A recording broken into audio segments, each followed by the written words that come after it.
ঢাকা সহ দেশের বিভিন্ন অঞ্চলে 4.1 মাত্রার ভূমিকম্প অনুভূত হয়েছে। তাৎক্ষণিকভাবে ভূমিকম্পের কোনো ক্ষয়ক্ষতির খবর পাওয়া যায়নি। বৃহস্পতিবার দিবাগত রাত 12টা 43 মিনিটে এই কম্পন অনুভূত হয়। ভলকানো ডিসকভারি এই তথ্য নিশ্চিত করেছে।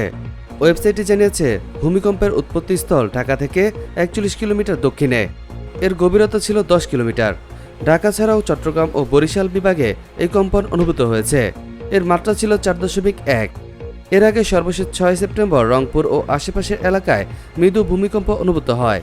শুক্রবার 6 সেপ্টেম্বর রাত 8টা 28 মিনিটে এই কম্পন অনুভূত হয়। কয়েক সেকেন্ডের স্থায়ী হয় এই ভূমিকম্প।